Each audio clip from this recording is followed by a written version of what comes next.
Après la grosse désillusion du 15 de France lors de la Coupe du monde de rugby, Romain Ntamack vient enfin de s'exprimer sur l'élimination de ses coéquipiers. Invité de RTL ce 6 novembre, le rugbyman est notamment revenu sur les grosses polémiques qui ont entouré l'arbitrage tout au long de la compétition.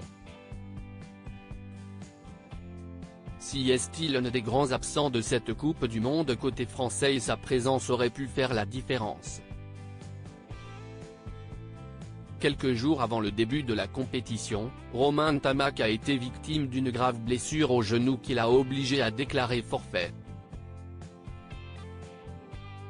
Une énorme perte pour Fabien Galthié, qui a néanmoins pu compter sur son remplaçant, Mathieu Jalibert, pour le remplacer.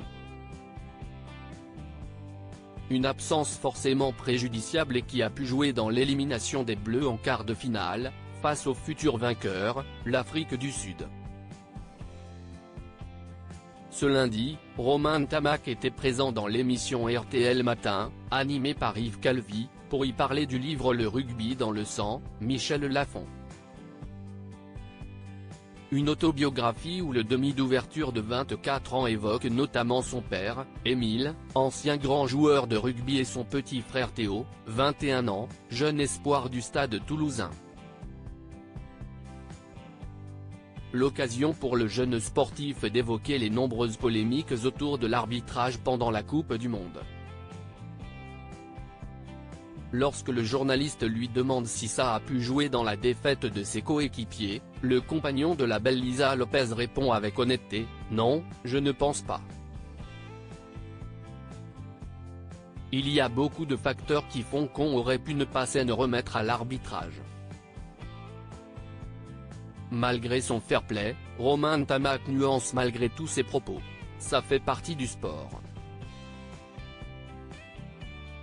Il y a des décisions qui ne sont pas toujours en notre faveur, qui ne sont pas favorables, mais je ne pense pas qu'il faille remettre l'arbitrage en cause, conclut le grand copain d'Antoine Dupont sur ce sujet qui a tant fait parler après l'élimination des Bleus. Des polémiques en pagaille suite à la défaite étriquée face à l'Afrique du Sud, l'arbitre néo-zélandais Ben O'Keefe a été pris pour cible par les supporters français.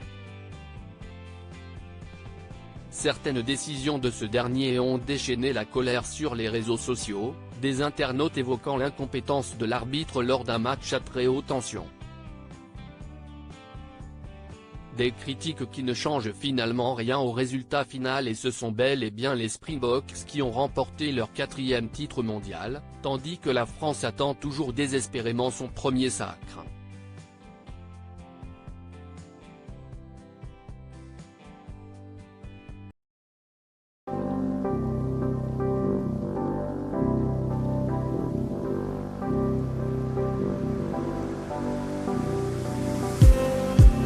Just